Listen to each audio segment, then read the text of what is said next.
Welcome, everyone.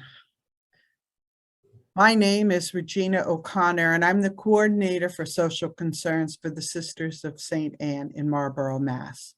I'm a member of the JCWR steering committee and will be the moderator for this afternoon. Thank you for taking time in your day to join us in Zoom person. As we are gathering, I just want to offer a few brief reminders for our time together on Zoom. When you entered this meeting, our technical host muted your mic. Please keep your microphone on mute until we get to the questions and answers. If a question pops into your head during our panelist discussion, feel free to ask it in the chat. Ann Schultz will be monitoring those questions for our Q&A. And during our Q&A time, you can ask the question either by typing it into the chat or raising your virtual hand, which I will give more details on when we get there. We, the JCR Steering Committee, know the schedules that justice promoters keep, and we are appreciative of your time. Initially, we had been tasked with coordinating a biannual conference held last year, albeit on Zoom. Coming out of the conference, through the evaluations and the info gathered earlier from a survey that we had sent, this year's conversations, Advancing Justice, Building Relationships for the Future, was born. Today, we are engaging in the second of 3 conversations addressing this topic. But let us begin our time together by calling to mind God's presence with us.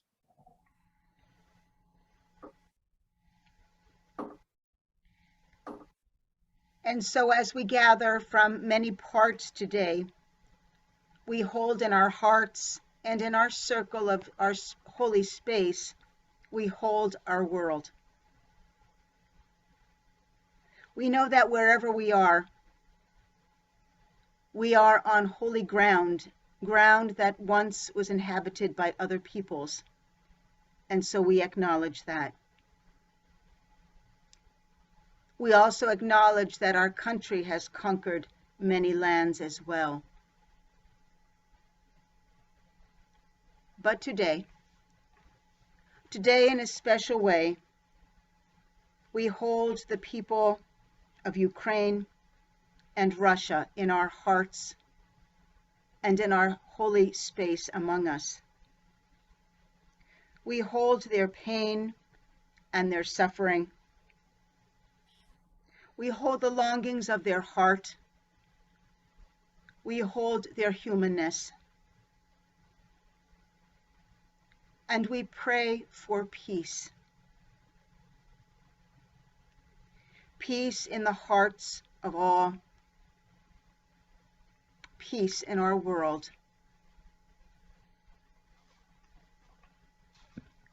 Sister Chris Kohlhofer wrote the following prayer for peace.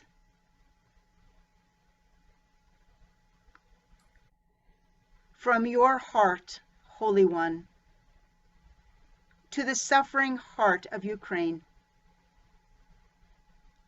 to a world both beautiful and broken, pour out, we pray, your solace to hearts choked with grief, your strength to those shattered by trauma.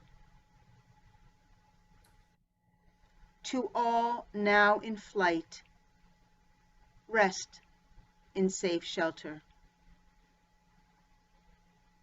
To all left behind, your tender presence.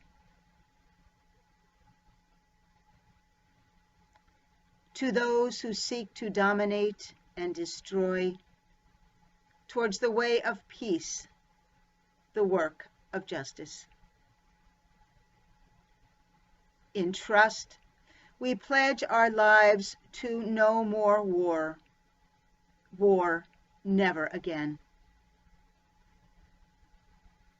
May this be so for all your people on this day and on every day, held in your unconditional love.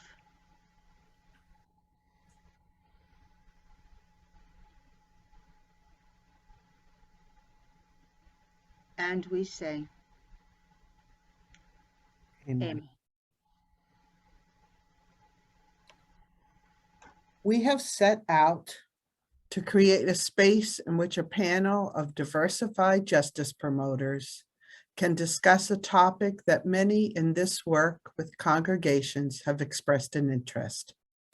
Our hope is that these initial discussions then give rise to more information sharing and further conversations and connections.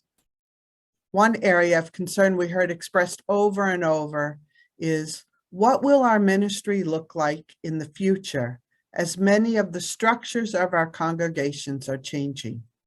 How can we continue this work in the future?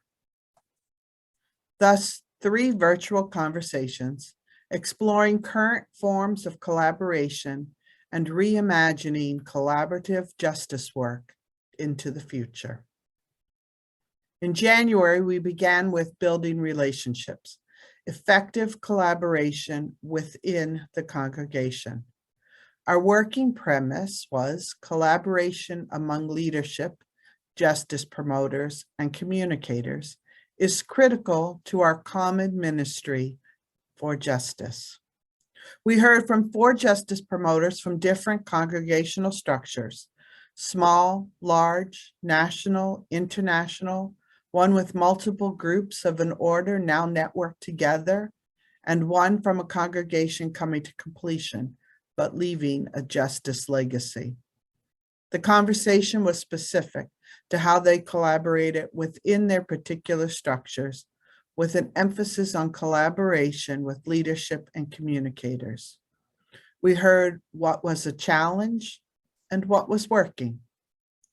Session 3 in May will be moving us forward, building relationships, imagining the future of justice ministry for our congregations.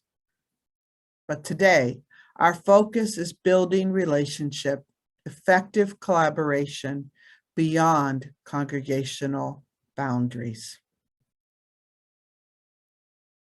We have once again invited 3 different congregational panelists. We have once again invited panelists from 3 different congregational structures to share their work involving collaboration outside of their own group. Dee Madden, promoter of justice, peace, and integrity of creation for the Dominican Sisters in Committed Collaboration. Nancy Miller, social justice coordinator for the Sisters of the Blessed Virgin Mary and Dubuque Franciscans. And Phyllis Tierney, a sister of St. Joseph and coordinator for JPEC promoters of LCWR Region 2. I'll invite each to give a brief personal introduction, and then we'll get underway with our conversation. Dee, would you like to begin? Thanks, Regina. So I'm Dee Madden. I hail from Blauvelt, New York, and I'm a Dominican sister of Blauvelt. For the past 6 years, I've been the justice promoter for the Dominican Sisters in Committed Collaboration, which is really an effort of the 6 kind of tri-state area, New York and New Jersey, to come together on certain topics. And so I represent in justice, represent Amityville, Blauvelt, Caldwell, New Jersey, Hope, Maryknoll, and Spark Hill. So those are the 6 congregations. And so I do that. It's a part-time ministry. And when I'm not doing that part-time ministry, I'm actually a farmer. Great. Thanks, Dee. Phyllis?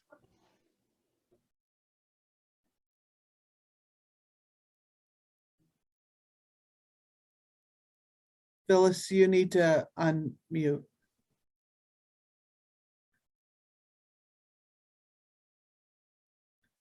Still muted. Come on. There you go. All right, sorry. I'm a sister of St. Joseph of Rochester, and I've been coordinator of our Congregation's Justice Ministry since about 2006. Prior to that, I had ministries outside of the diocese, in church and other places. Today, I coordinate the Region 2 Justice Ministers, but we have many other collaborations that we can talk about later.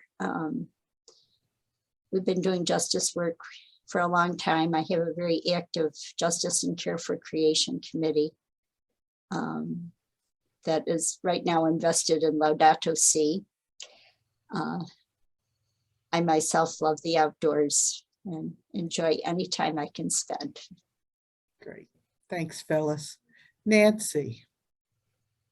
Hello and good afternoon, everyone. I'm Sister Nancy Miller, Dubuque Franciscan, and I serve as a social justice coordinator for 2 congregations for the Sisters of Charity of the Blessed Virgin Mary, who are the mother house is located in Dubuque, as well as the Sisters of St. Francis of Dubuque. I've been in this position for almost 3 years. And prior to coming here, I worked for down the river on the Mississippi with the Clinton Franciscans, with their Center for Active Nonviolence and Peacemaking, renamed as the Franciscan Peace Center for 6 years. Just have a long-term passion. I've worked in church ministry, college campus, and I love being outside.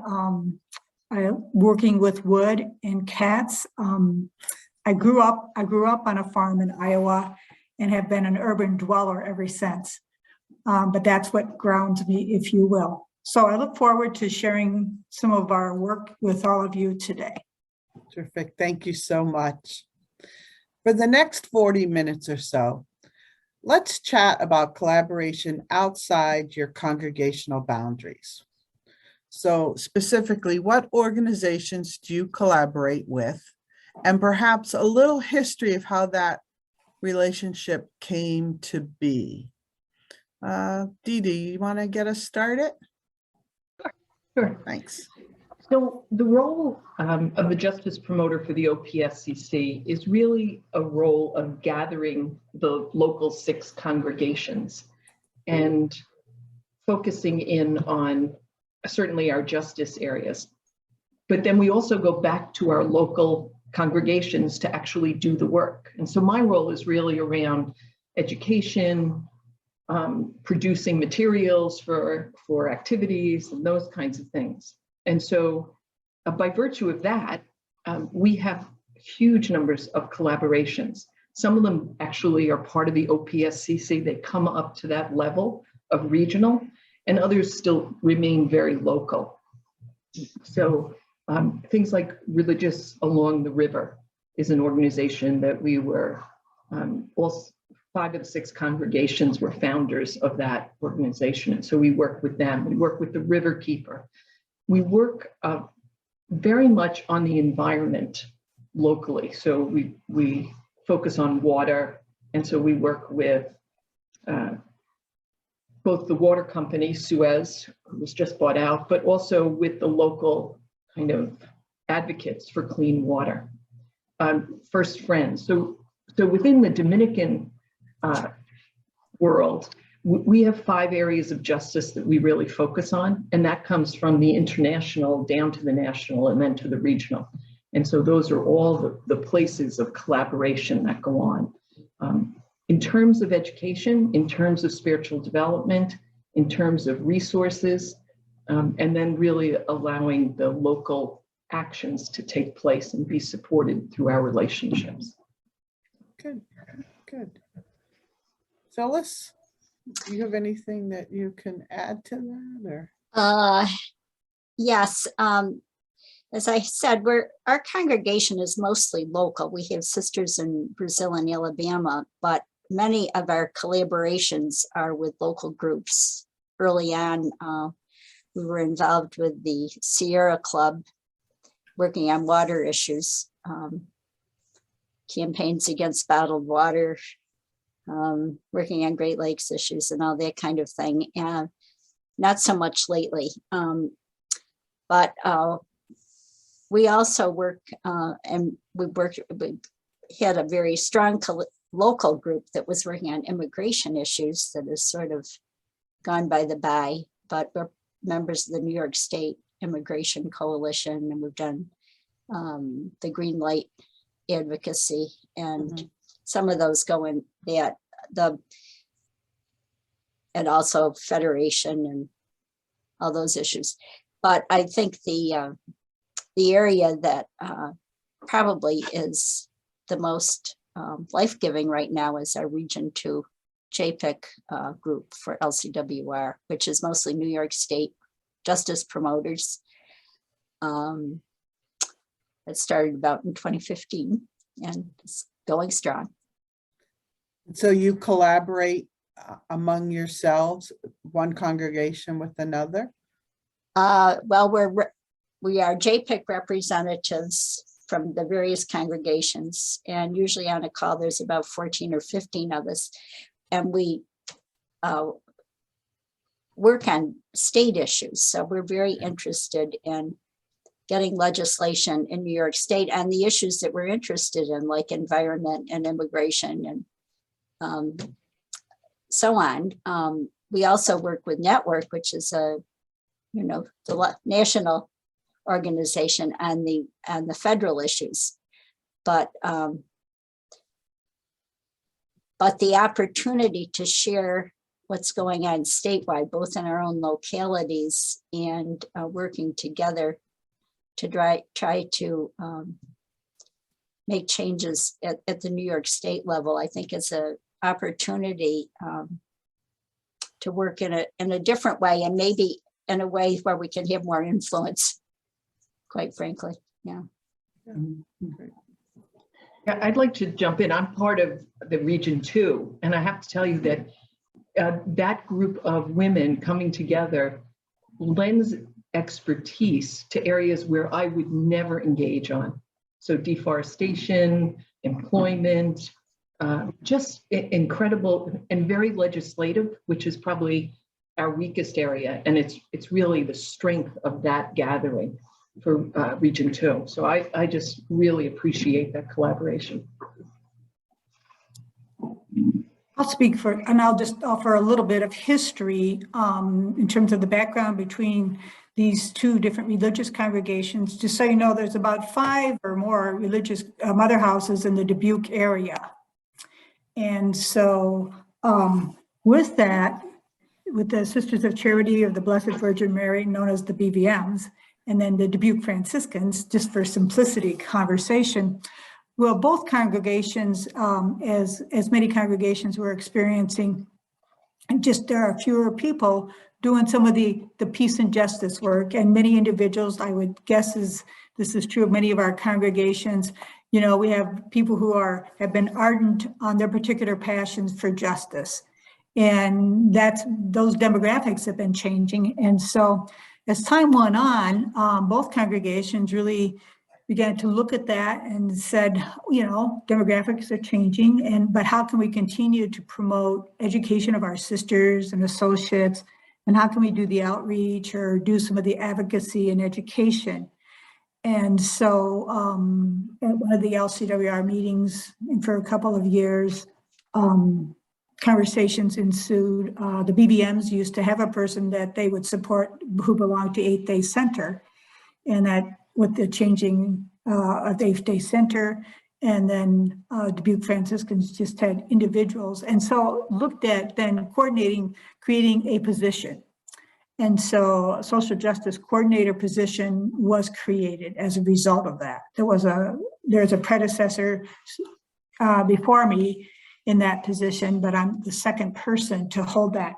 And so with that, in terms of collaboration, some of that whole conversation begins even with all the different, you'd say, networks that are already operative with each congregation. And as I say, each congregation, as we all know, has its own flavor and its own charisms and its gifts.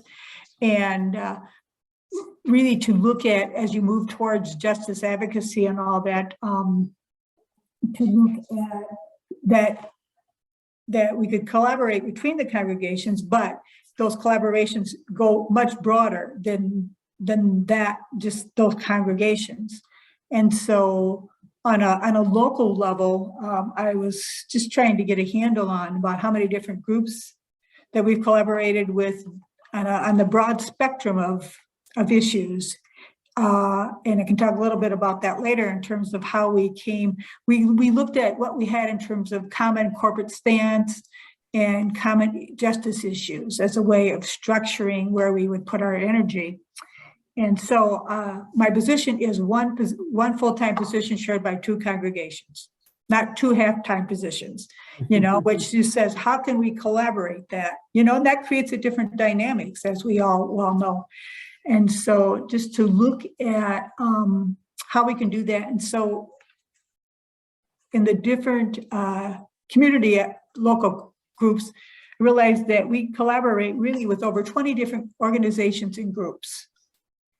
And, on the various issues, and kind of plug into that. There's already some connections there, but also create new connections that are also not just faith-based, but certainly ecumenical, as well as focused in on particular issues, such as local tri-state coalition against human trafficking and slavery, Canticle of Creation Center, which is a sponsored ministry of the OSFs that really looks at creation and aspects of that. There's like Dubuque Coalition on Nonviolence, which really focuses on nonviolence and really gun laws, if you will. And Green Coalition, Green Interfaith Coalition, which is part of a larger network.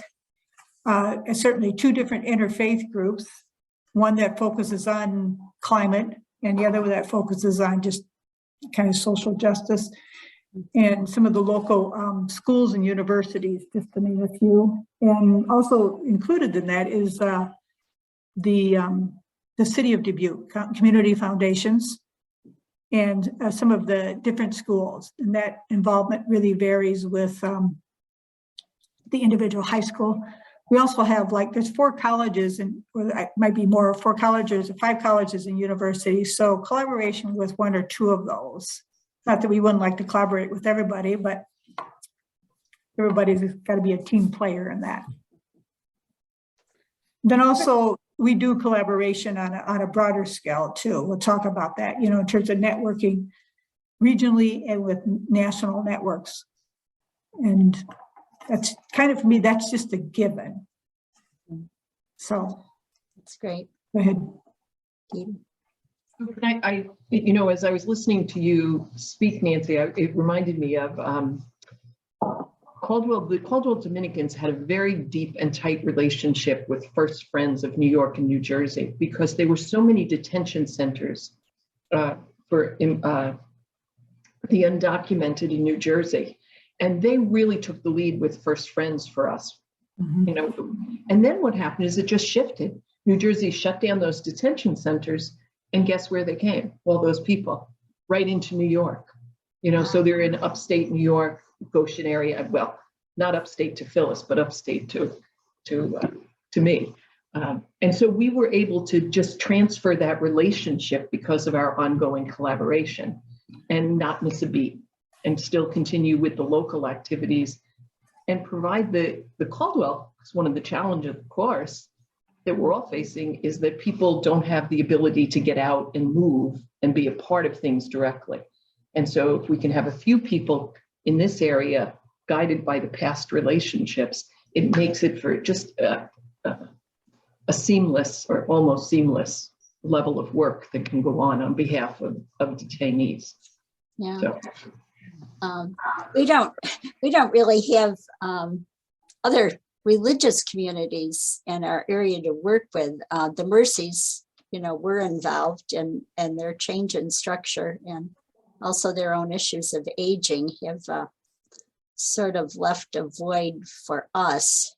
However, we do collaborate and did collaborate with other agencies. and part of the whole thing with the farm workers and migrants who were being detained and sent. So we, you know, we have done quite a bit with that, assisted in different ways, and I've been to court several times when there were hearings and so on. So all of that is important. And I think one of the losses that we're feeling is with the pandemic, everything shut down, and then there were changes in leadership and all of that.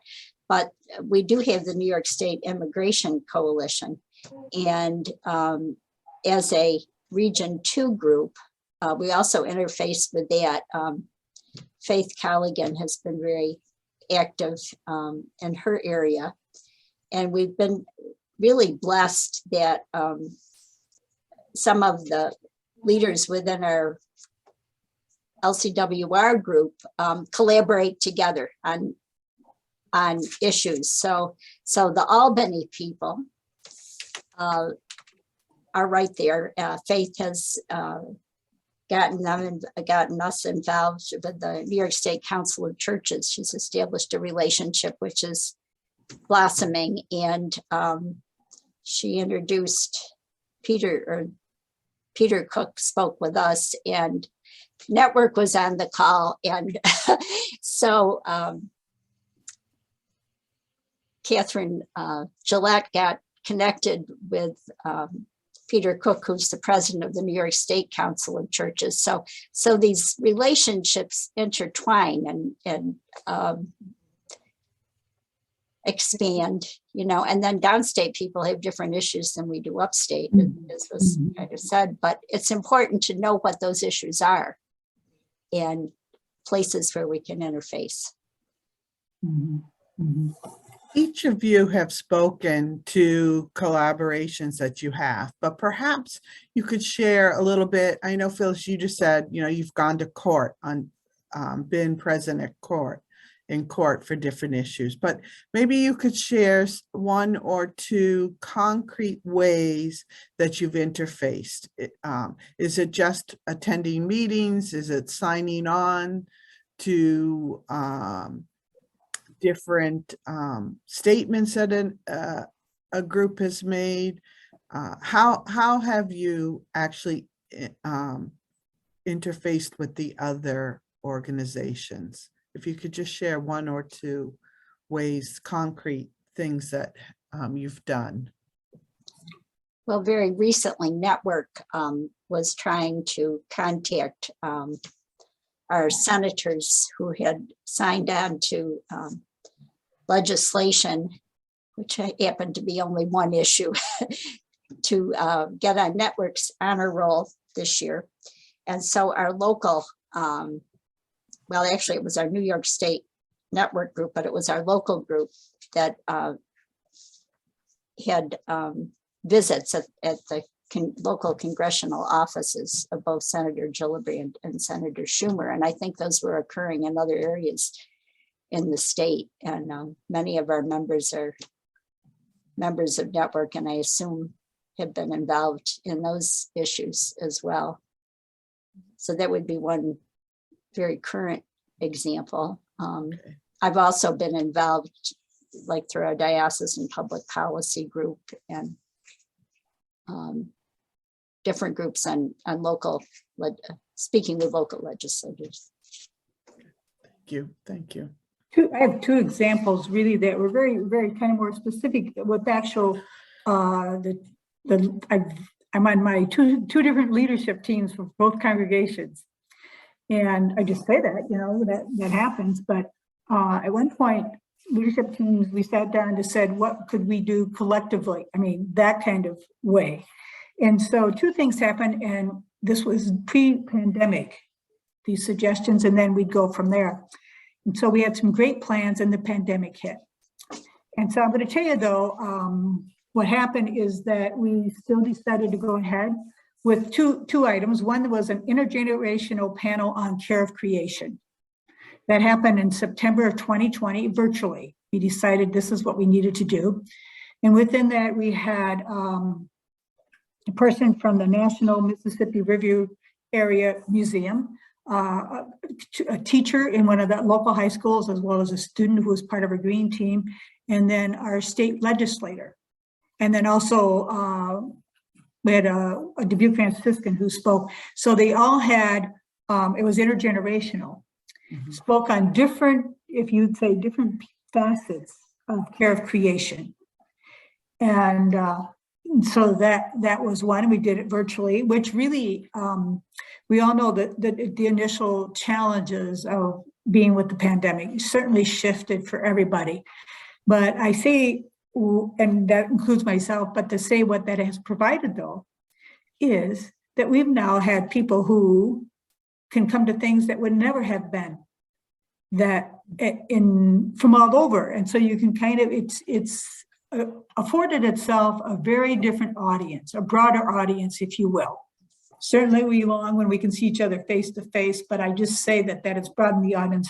And another thing that we did was, this was in March of 2021, and was an interfaith prayer service called Earth is Our Home, because that was initially 2 years ago, or prior to the pandemic, it was the 5th anniversary of Laudato Si and the 50th anniversary of Earth is Our Home.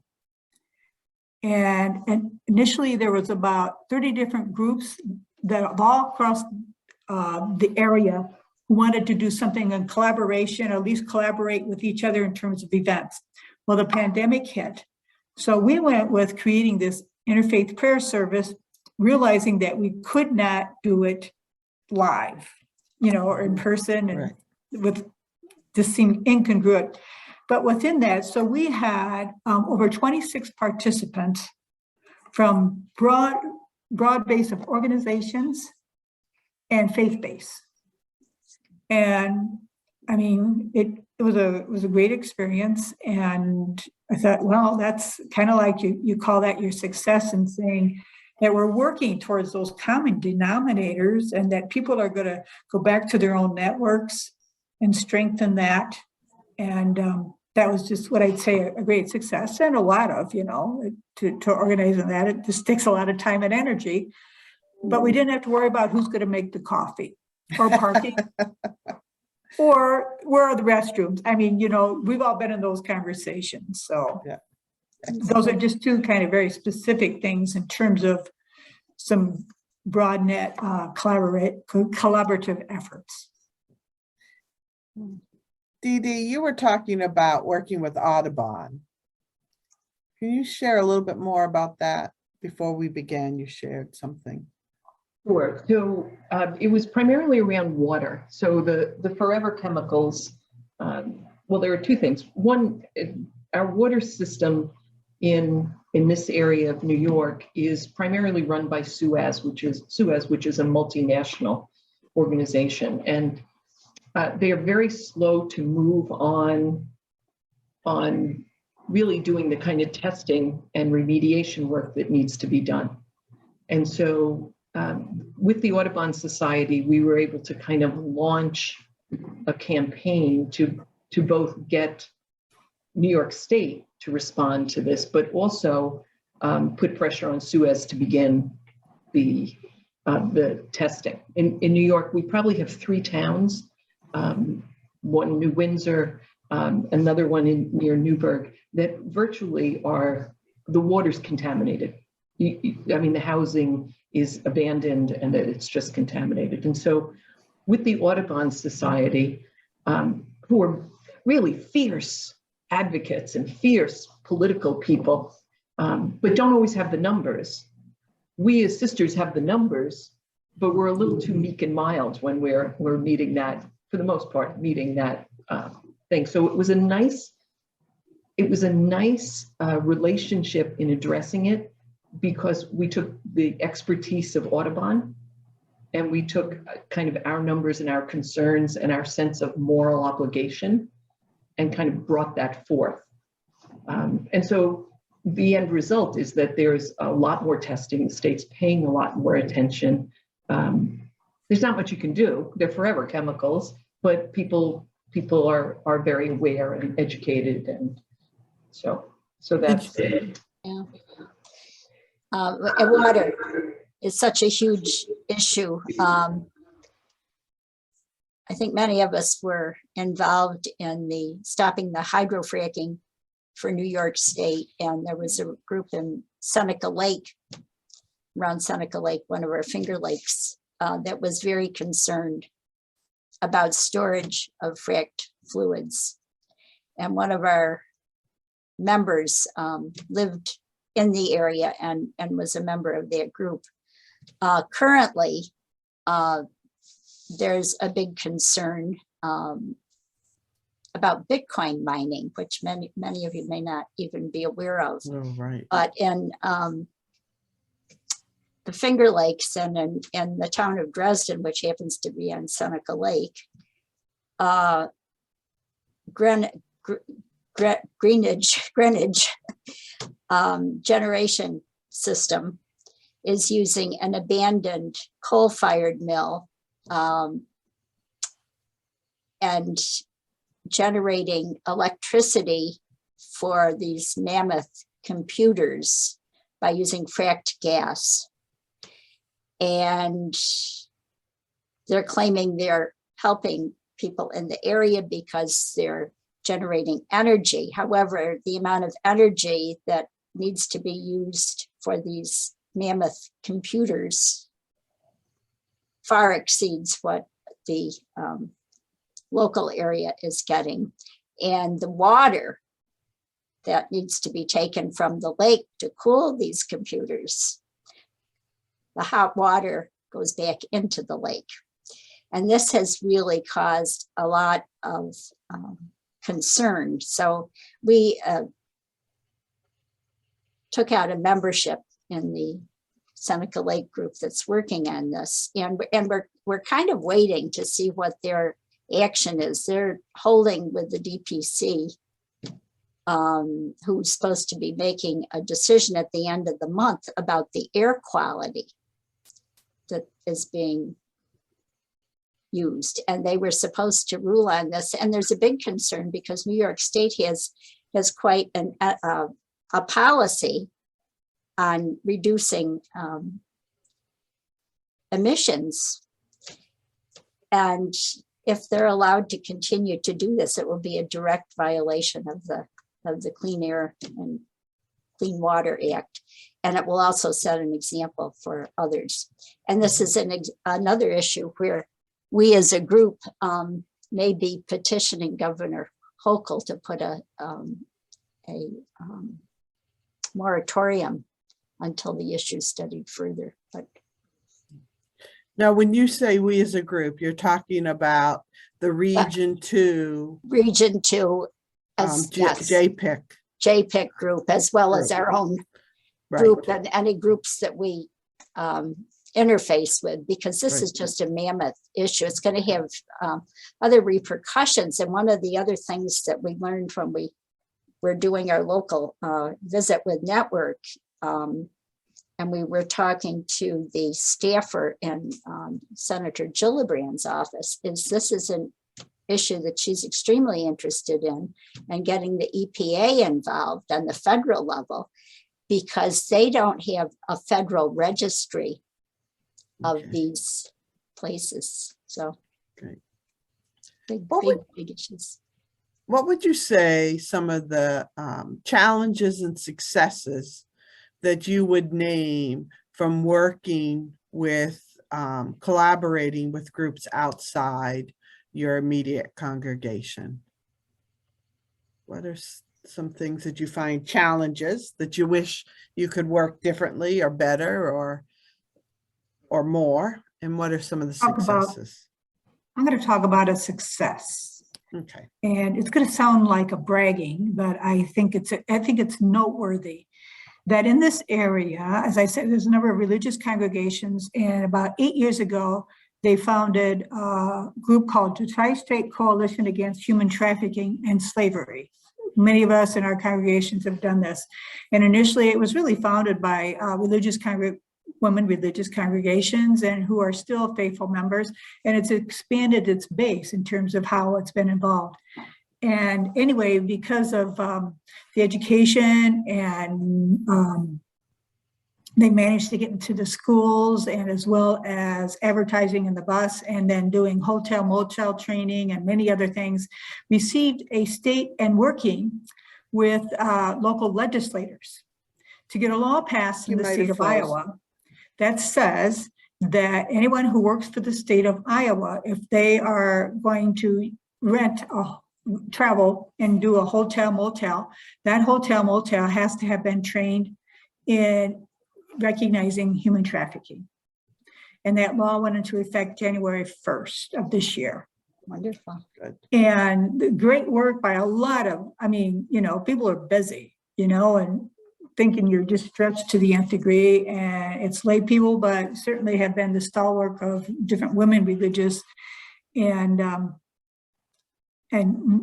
read across the river too, since they're now a Dominican, saying, you know, you got to celebrate those victories because with so many pieces of legislation, this was one that really is so big, and I just think is really just to be commemorated on behalf of those who really did a lot of the work, some lay women and some of the women congregations.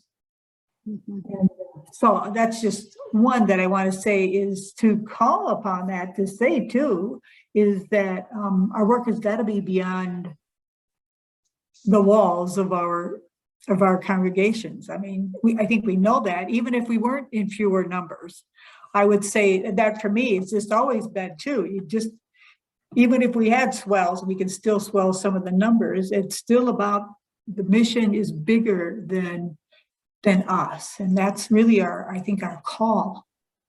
Right. Dee Dee. I think some of the challenges that I find, and it's a growing reality as we have kind of longer term relationships with outside groups. One is that when we started, people were very much in our worldview. They were in our age group. They saw and approached justice work in very similar ways. And that's changing because many of the people who were active have now retired and are being replaced by people in their 20s and 30s and 40s who have a vastly different worldview and a vastly different way of communicating. And so that presents huge challenges. And it's a blessing, of course, right? It's a challenge to be stretched, but as you're stretched, you really do grow. And so conversations I find are much more difficult. Finding a meeting place, you know, we oftentimes approach our justice work from a sense of this is right. And we work with groups who their sense of justice work is this is an economic issue. It's going to harm the value of my home. It's going to harm, you know, so, and those are very real.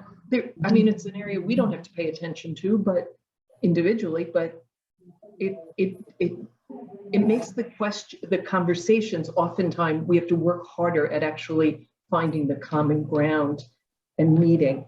And I think it's a different culture. You know, I think there's a whole different approach. The younger people are more casual. They're more, you know, in the groups, they just want to explore, you know, and we oftentimes want to do. So that can often be a place of real growth for us. And I think the final thing I want to say, the challenge is that oftentimes I'm involved in things that I know are in the best interest of the justice ministry. They're things that I believe in, but I don't have a personal connection to. And I find more and more we're meeting with people who have a deep and passionate connection to this. And those conversations are really scary at times because it's a different worldview, because of the passion they have, because of me not, or as our sisters and associates parting, not wanting to offend, but not really quite understanding what the passion is about. So I think it's just a real enriching, but hard place to be in those collaborations. Wow. Thank you. Yeah, I have to confess that I wish that we did have some younger people to collaborate with. Right now, it seems that most of the groups that we interface with are of an age. But just to talk about a different kind of challenge, and I'm going to go back to our Region 2 group again, is that we as JPIC people want to find a voice for ourselves as a group. And right now we're working on an issue, and everyone was asked to see if they could sign on to it as representatives of their congregation. And we realized that one of the difficulties for congregations is that every congregation has a different process for signing on to letters or to legislation or the rest of it. And I know for myself, sometimes the easiest thing to do is I sign on for the justice office, or I sign on for our justice committee or whatever, as well as going to leadership and asking for permission to sign on. So right now, we're trying to sign on to a letter as ourselves. And that raises another issue in terms that has gone on and been discussed in the committee for quite a while, is what is the JPIC relationship to the leaders group in our area? I think by and large, they seem to be happy for us to do what we do, but we don't have really an official relationship that we can write down and put in ink, I guess. And that seems to be an issue as we go forward, wondering how we're going to achieve this, or whether we should. Yeah.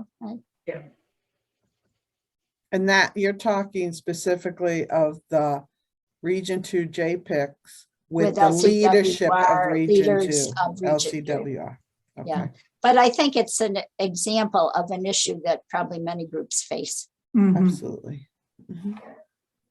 Yeah, we definitely face it with OPSCC.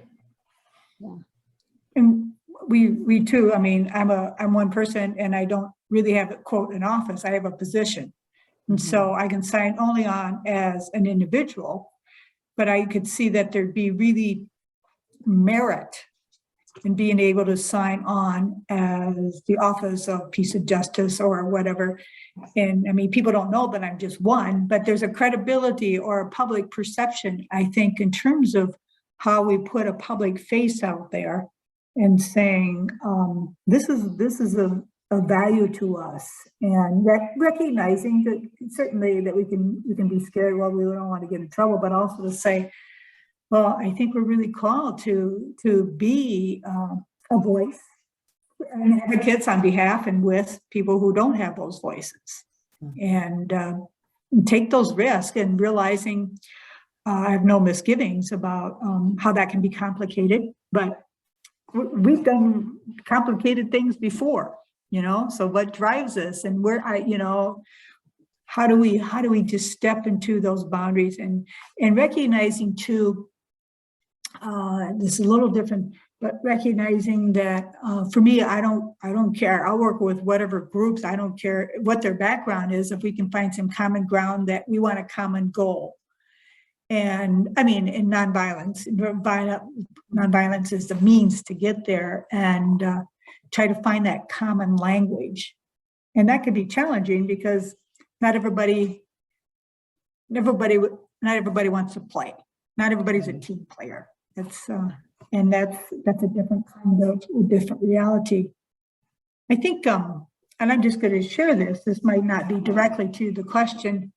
We signed on to Dubuque Franciscans, and in this area signed on to Laudato Si fairly early, and Dominicans did, and then different religious congregations did, BVMs did, and we just said, wouldn't it have been great if we all signed on close to time and had a big splash kind of thing, That didn't happen, but that we're all working together. And I think that whole public ministry, that whole public voice is a really important thing, especially as religious congregations. I come with a vocation hat back in my previous years, but in terms of our prophetic role of that, I'll just share this recent experience that I had.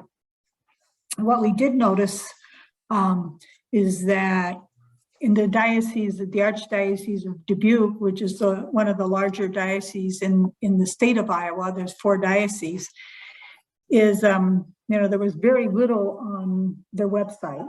There was hardly anything on Laudato Si. And our Archbishop, I don't know him personally, I met him, but seemed like he was meeting the different congregations about the Synod, and seems to be a smart man, a pastoral man, and well-liked and all of that. And so, but it dawned on me that there was nothing on Laudato Si.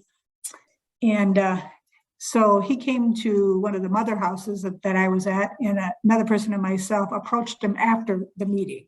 Didn't want to make a big scene, just kind of wanted to have the conversation if we could. And affirmed him. I always find it's good to affirm the bishops on what they've taken a stand on. And in our case, the Iowa bishops have taken a stand on immigration and on the death penalty, outposing, And so I affirmed him and then asked him about the Archdiocese signing on to the Laudato Si Action Platform. And he had not heard of it, which I have to admit, for this other person, really surprised me. And so just offered that if we could set up a time, he was real open to that. So our Laudato Si committee set up a time with him set up a time with him and had a really just a fine conversation. We weren't going to tell him what to do, but offer kind of that information. And he was clearly, I think personally, just a little baffled that he hadn't heard about it, because I think he's pretty well read.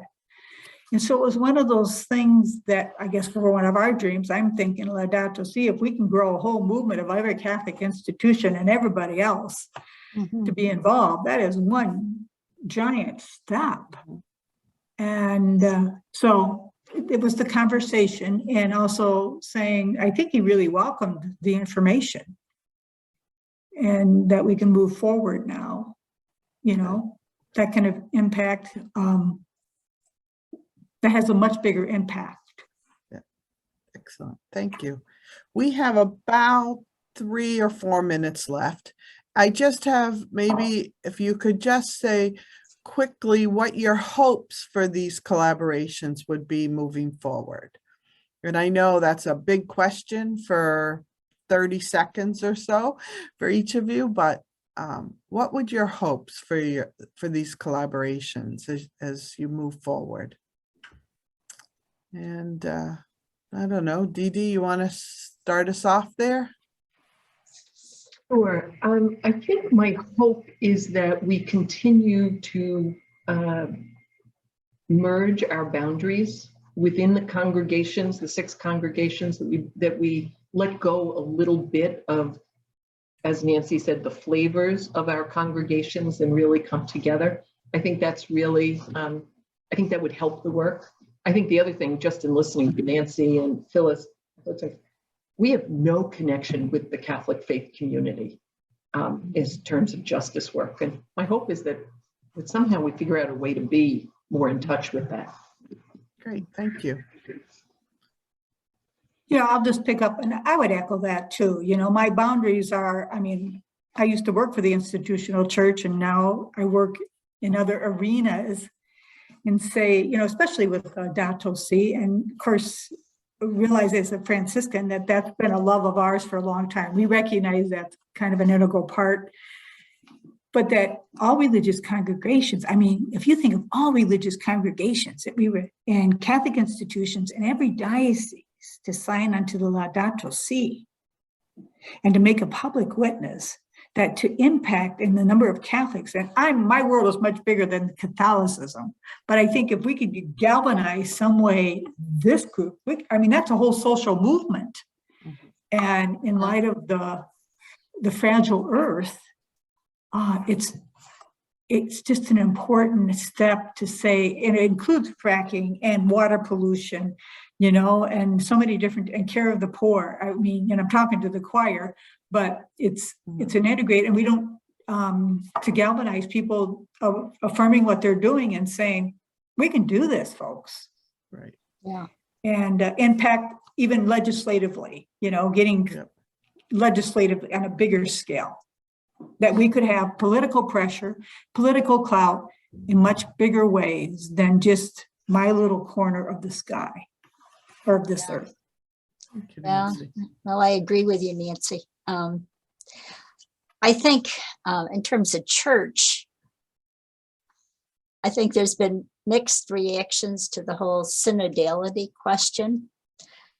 But I know in our local parish community, we've had some discussions. It's a very small group that participates, but one of the, you know, change really has to happen at the grassroots level.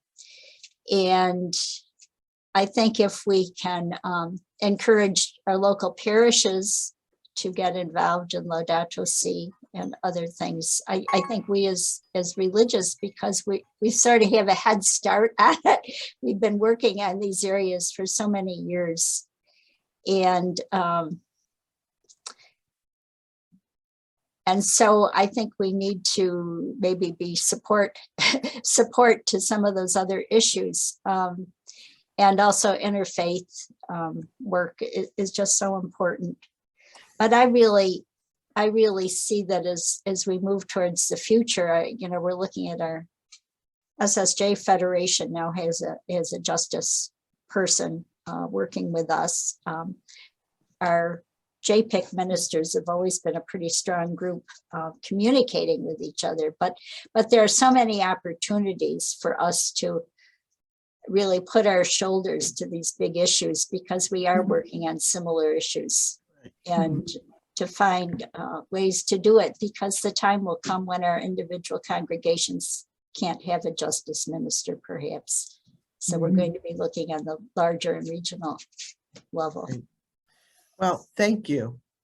I want to make sure that we have some time for questions and answers on the wealth of information that everyone has just heard. So I'm going to bring this conversation to close and thank our panelists for their rich sharing. There are two ways that you can ask a question. You may have already put it into the chat, in which case Anne has captured it for us, or you may type in the question now. And if you'd rather ask your question verbally, please use the virtual hand raise, which can be found for most of you in the bottom left of your screen where it says reactions. If you click that box, at the bottom of that box, across the bottom is a bar that says raise hand. Don't be confused by the clapping hand in the corner. Go to the bottom where it says raise hand. Your hand will be raised and we'll call you on the order that it's raised. So I invite you to share any questions or thoughts that you have on what you've just heard. And do we have anything in the chat to get us started?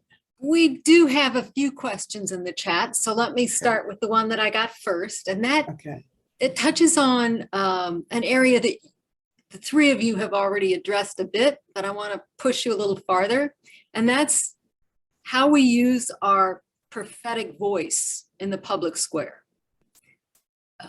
Clearly, we are better together. We are more powerful in collaboration.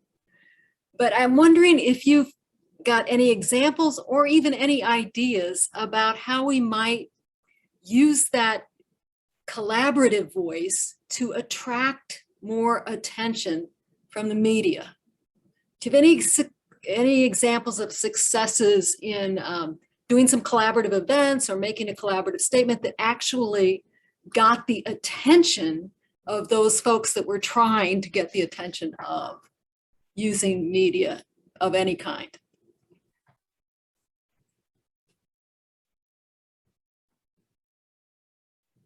or ideas. You don't have to have a successful example. I'd settle for I a don't- couple of ideas. This isn't exactly what the kind of answer I'd like to give to you, to say, you know, that they're paying attention here, but there's a local organization called Dubuque Area Congregations United. It's the ecumenical interfaith group, okay? And there was a prayer service at the cathedral a couple of weeks ago. It wasn't widely publicized, and it got a good crowd. And then there was this DACU, that's Dubuque Area Congregations United. It includes the broad gambit, is having a prayer service for Ukraine on this Thursday. And just came out, and they're inviting people. And so I just feel compelled. I work for 2 different congregations, and we have official representatives to DACU, if you will, to say, I called the person at the, you know, for more information to find out that, and said, how about if we get, you know, each 2 sisters who are official representatives of these congregations there and publicly pray on behalf of the congregation, not just as an individual. Believe me, I like to be incognito. I'd rather do that. That's personally, it's like, I would just personally go, and I don't have to be, I'd be happy. But to say, no, let the people know that this is a public witness. So, you know, so there's going to be an official the leadership teams are in St. Louis at an LCWR meeting. Sorry. Well, I mean, but so we had, who are really the official representatives of each of those congregations, at least one each, one from the BVMs, one from the Dubuque Franciscans, who are going to go and just offer a simple prayer. That's a great And idea. Jesus said, now that's a simple thing, Yeah. but that's a big thing. It's a step that we're in solidarity, and this is one thing we can do. Mhm. And hopefully there's press. I'm not in charge of that. And, you know, I was approached to try and organize something, and I said, well, our mother houses are still closed to the public. You know, that would be your places. That's just the reality. But here we are. We have this other place that this is great. Let's see if we can't be supportive of that. And give a corporate witness. That's right. Right. Give a corporate witness. Thank you. Dee Dee. Dee Dee, you're on mute.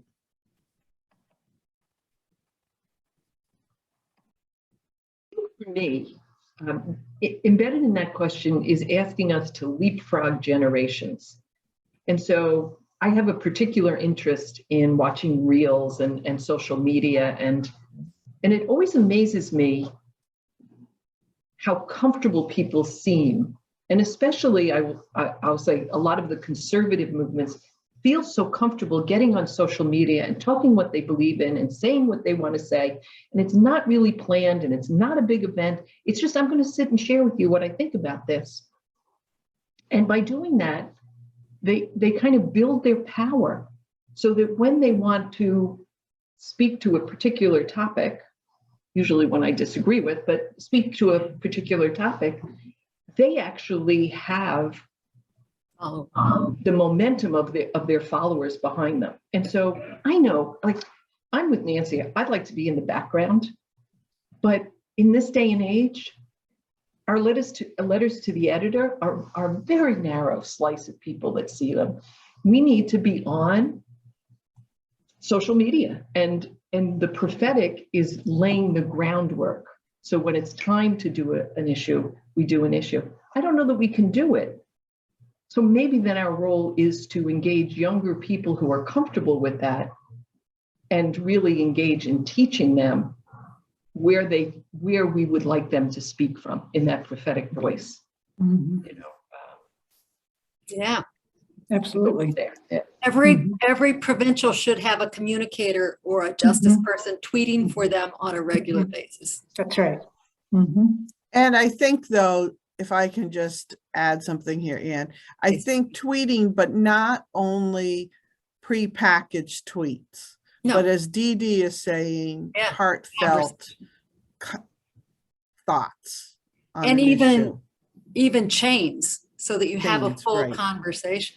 Right. Yeah. And Facebook and YouTube and Yeah. Instagram Right. and. Right. Yeah. Any other questions? No one has raised their hand as of yet. But- I think Phyllis had something more to add, maybe. Oh, I'm sorry, Phyllis. You're on mute. Just to say that I believe sometimes it's just our presence that people look for us. They look for us at rallies. They look for us when things are happening, you know, downtown or other places. We may not always be out there speaking, but the fact that we're there seems to be very important. We have a few sisters who join others. There's a group in town called Elders and Allies. And every Saturday from 12 to 1 o'clock, they're on a street corner silently praying for Black Lives Matter. And it's just a silent witness. And people come along, and I've been told that, you know, some, you know, give them a thumbs up. Others are not kind or generous, and some stop and ask them what's going on. But I think we need to honor that as well, because I think that sometimes it isn't so much what we say, but who we are and how we are. Thank you. I think you've got a couple of raised hands. I do. And then I do have another question if you just come back to me. after Okay. Our hand raisers. All right. So Kathy Murray, you are number one on the hand raiser. If you just would unmute yourself and ask your question. Okay, this is kind of two parts. You know, kind of being in the trajectory of political social justice. I was our promoter in the 90s, and I'm back at it in my role as leadership as we try to figure out the future of justice as we get smaller. So, you know, a couple things. One is, you know, around how do we transfer, and to some extent we've already done it with younger folks. And how do we invite them into who we are, what our story's been? And then I think of the innovation that we had, many of us here as younger folks in the 80s, 90s, 2000s. And what is their innovation for our times? You know, like kind of an exchange, because we can certainly share what's been critical and our successful organizing efforts. But what is the innovation that's happening today that we need to be kind of schooled in order for our good works to continue? I'm not sure, you know, and given the fact that our entrance numbers are low, you know, we'll be associates or partners in other ways or students. But I think, you know, as we all know, time is marching on, and we need to have a roadmap for that, passing on the message. The other thing strategically that, you know, in terms of how to make our voice heard in the public square, I know one thing that we can struggle with as a leadership team, and I notice other groups too, you know, when an issue comes out, who writes the statement? I heard somebody else talk about it. And almost the point, every time there's a new leadership team, people can trip over each other. Is it going to be the communicator? Is it justice? Is it leadership? And a lot depends on how the leadership team organizes itself. So I think maybe some message for consistency to pass from team to team that maybe comes from LCWR that could be helpful.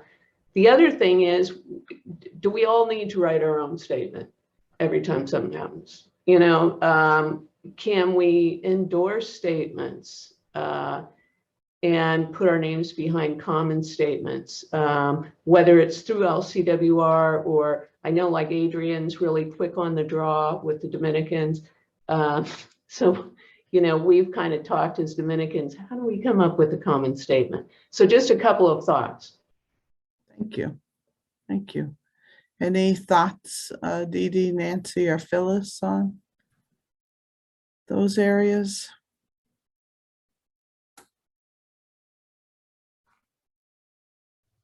Just that that very issue takes an inordinate amount of time for, I think, for all of us. We just spend too much time talking about it and really never coming to resolution. I think as SSJs, we were taking the LCWR statements and kind of reworking them and putting them out from Federation. But again, and the turnaround time was quick. But sometimes,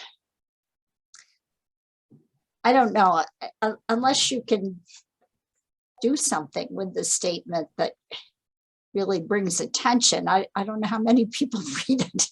I hate to say it that way, but I wonder sometimes, you know, we need a little something else to go with it, maybe.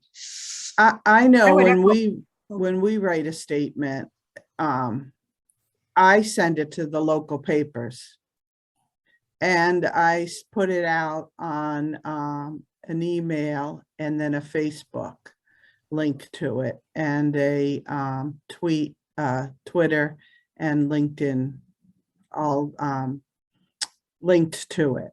But it would be nice, I agree, if we could have groups that a statement is written that we could get on, because I don't have the time to write that many statements. And it would be nice to add names and have a strong, I think it'd be a stronger statement from more people.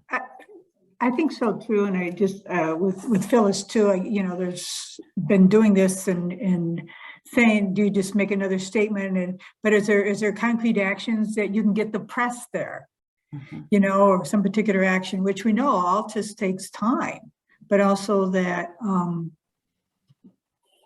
how can we really make an impact but not ponder until the next millennium to figure that out, you know. But I think sometimes it warrants making statements and then saying to, okay, what are we going to do to follow up? Both congregations in our case, and many of us made statements of addressing racial justice. And so it's the work after that too. So how do we create those policies or really work at systemic racism within our congregations and help to educate ourselves and try to get involvement, broad-based involvement and movement on that. You know, it's kind of that credibility thing and saying, okay, we said this, so what are our next steps? I mean, I know we all ponder that, but you know, those are we know there are the challenges. But not stop, because we haven't quite figured it all out either, and that we will never figure it out, you know. I mean, but to say, well, let's act thoughtfully and take that next step into the, I don't want to say the abyss. I'm a little more grounded, you know, but to say we don't know, but can we trust and say we need to speak. Our voices can be viewed as colluding to the silent, the very reality of systemic racism, because we've all reaped the benefits of white privilege, or the majority of us have, or our structures have. I'm going to move on to Catherine Darcy's question in just a moment, but I have one more thought, in that how we prioritize working with youth. You know, we talk about needing to share it with younger voices and have them carry it on, but have we prioritized as congregations that work, or are we talking about we should, could, but we haven't? So just a thought that it's in the priority where we set it as a priority.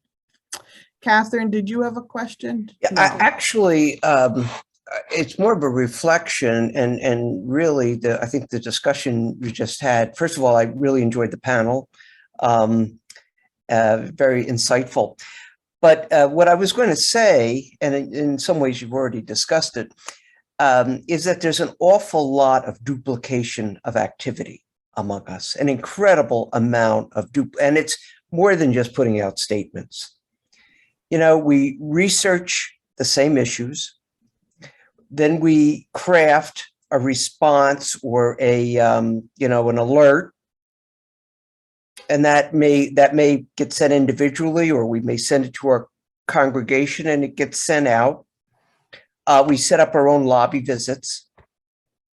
It's just what strikes me, and I'm new back in this work, having done some other things for a few years, just strikes me the incredible duplication of activities. And this probably is if it's a question, it's probably for the people that are on your committee.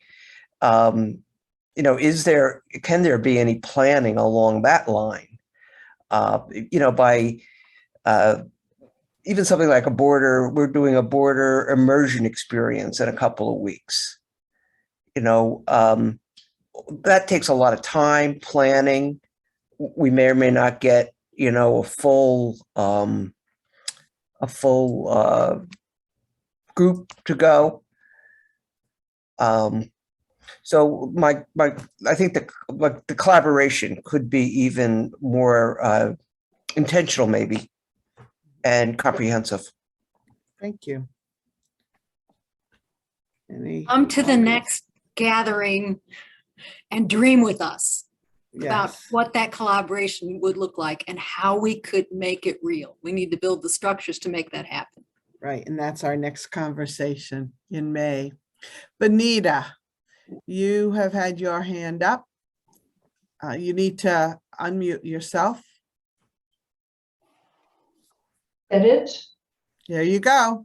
I'm Benita Coffey. I came on late, so I'm sorry I didn't even hear the panel. I'm very happy to be accepted in this august group.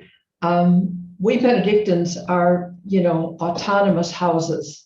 So we each have our own stuff and do that along with things which are done by everybody. But the main thing that I wanted to say is related to something that was way back, and that's how do you make an impression? And I think sometimes you do it by silence. And we have found in our little community that over the years, something called the Silent Peace Walk. And we do a walk down the sidewalk in our neighborhood and back and forth. And our oblates of our community who do it also in Colorado, people want to know why you're walking. And so some people in the long line behind you hand them a leaflet of what are we here for today? And it says something. I just want to say there is power when people see you out there, even though you might just be a small group.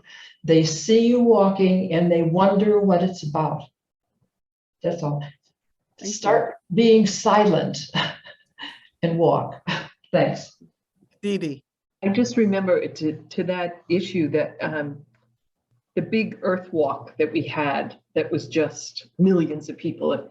In New York City, when you were walking past a group of monks that were sitting in meditation, literally it went from this raucous crowd to absolute silence and presence.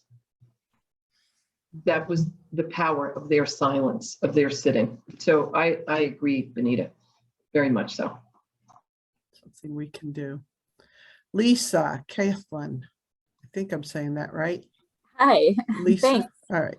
I'm with the Federation and I'm new to my role as of last year. And Phyllis, it's good to see you again, and others.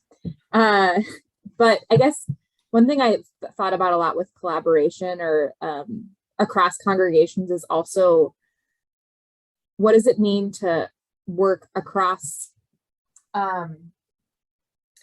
like not only sisters, but also associates or those who are involved in different ways and at different kind of commitment levels, so to speak. And that's something as a layperson, as someone who deeply cares about the Sisters of St. Joseph and the charism, and as an alum of their volunteer program, like that's my purview. And so I'm just curious if you have any examples from any of your communities, if you've been able to do that, what you could dream about that. Because someone said kind of, the communities are getting smaller, and that's true in one frame, but it also reminds me that like, perhaps there's also an expansion that's happening that we don't yet kind of fully understand. I don't know, that's a little like meta, but I would love your thoughts about how to collaborate. I know, Nancy, I appreciated your comments about connecting with some of the colleges in Dubuque. Like, I thought that was a great example of that. Thank you, Lisa. I'd like to just what I would say is, I guess, and this is one of the challenges is, many of our congregations, we have quote vol members and we have associates or oblates or whatever the lay people who are aligned with a particular congregation. And I'm of the accord that for me is that that we speak in one voice to promote the mission. And whatever that mission is, and to really encourage, I think, I encourage the sisters and know who's going to be involved and encourage associates. And we know we have associates all over for whatever, the whole broad gambit. And that's true of every congregation. And to say, it's not just association of the sisters, it's promoting the mission. It's promoting the mission. And specifically, I was just inspired this morning from what I was reading is to promote God's goodness in the world and recognize that, you can talk about spreading the gospel or however, what your particular charism is, but to say, that the power of goodness is greater than the power of the issues that we try to address, multiple issues all the time. And if I'm not a person of hope and promoting that too, that I'm missing it. And yes, that we don't have the mission, but the mission has us. But it's about saying, though, that it's not just me wanting to get a person involved. It's to say, here, we are called by virtue of our baptism to spread, to be about spreading that good news. Mm-hmm. And that's kind of that prophetic role. And to focus on that and to say, in terms of younger folks, to say, how can we get alignment with people in colleges or whatever the local ways that you can have your in, mm-hmm. Not just maybe, we serve, align ourselves with some centers of children who are on the margins and say, this is part of our ministry to get them close to the earth. Mm-hmm. And it's always multiple facets, always. Dee Dee.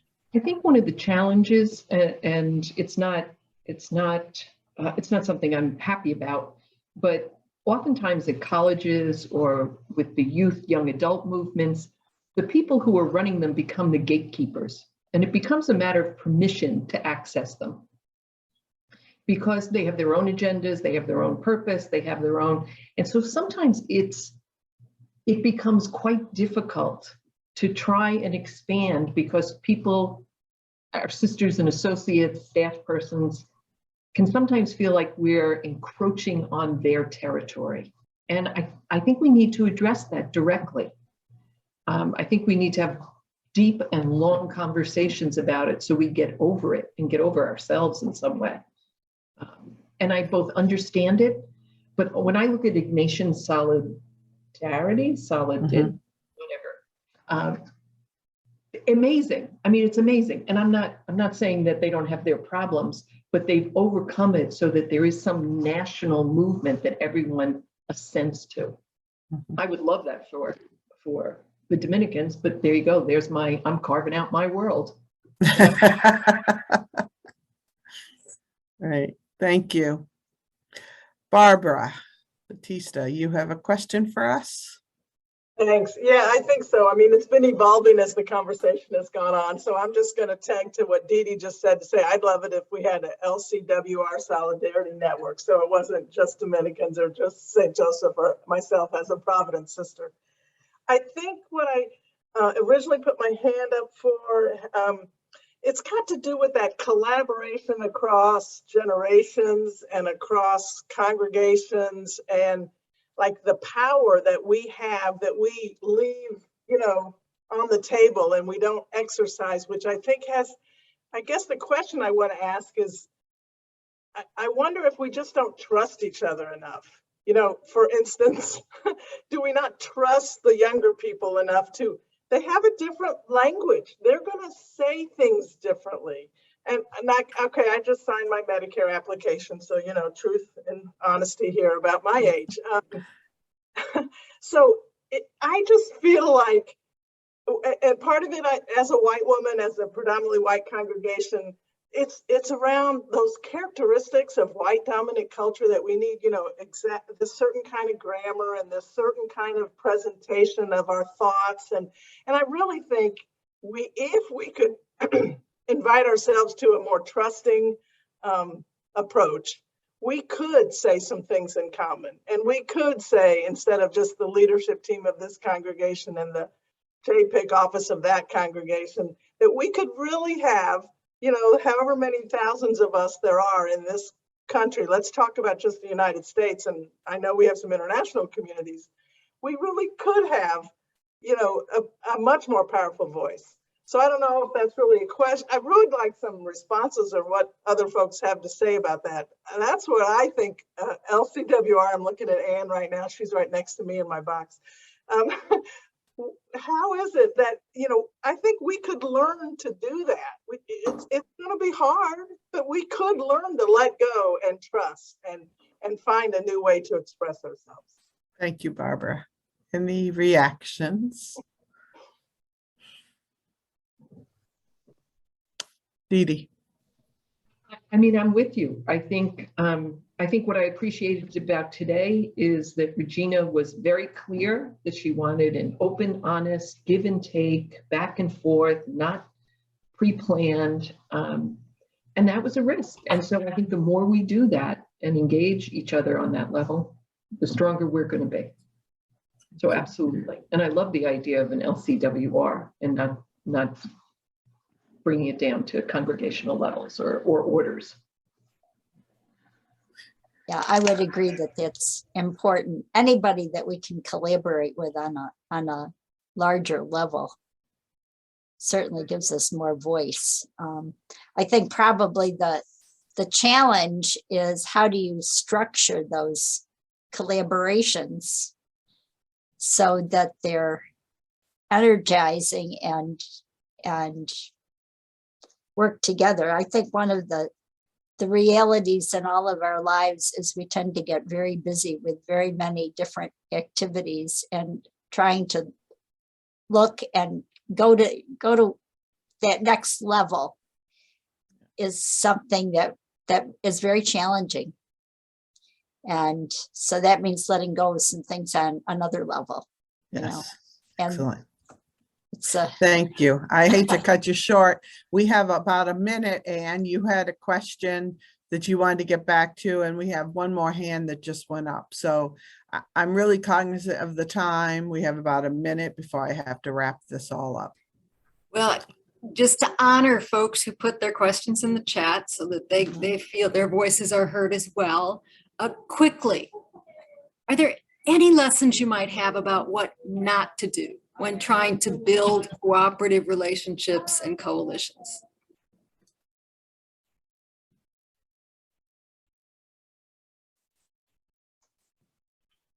It's a stumper.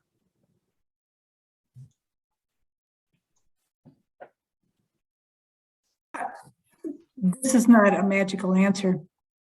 I think, though, is that as we look to move forward, that we look at, if we're fearful, what are we fearful of? Why don't we? And realizing that not everybody wants to collaborate, not everybody's on the same page, even though we may all have just the best intentions, and recognize that we come from different lenses, but also to say, if we can look at what are our fears, but not be governed by those fears. Or our properties, or what's that going to have impact on our retirement, or how are we, we still have those lingering kind of, we're the good sisters. I realize that can be pretty controversial, but also to say, that we do what we do nonviolently, respectfully, out of a faith base, and we're doing it together. And we do that through prayer and discernment, and then trust that to say, oh my gosh, there's going to be new energy that emerges that is beyond my imagination. And that we kind of own that too, to say, well, yeah, I don't have the same kind of energy that I did 10 years ago. Well, that's always going to be the reality.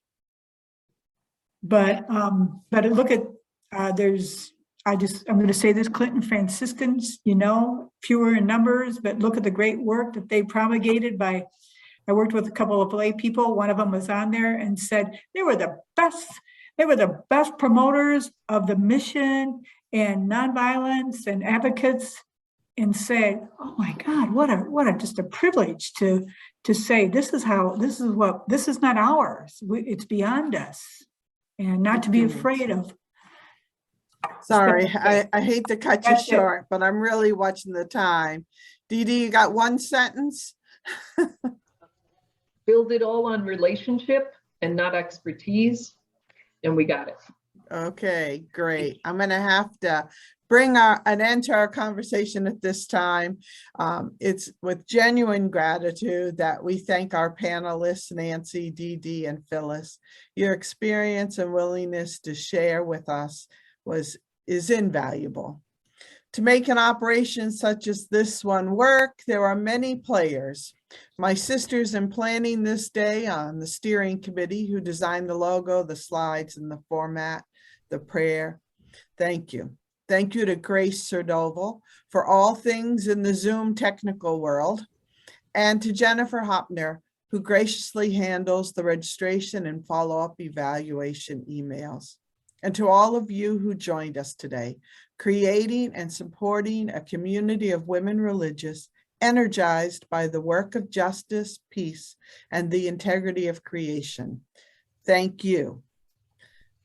We look forward to you joining us on May 24th for our third conversation, Building Relationship, Imagining the Future of Justice Ministry. An invitation will be in the email, but we look forward to seeing you. And finally, we invite you to visit our JCWR website. You'll be able to find a recording from today's program sometime next week. The first conversation is already there. There's a compilation of resources and many statements from congregations on justice topics.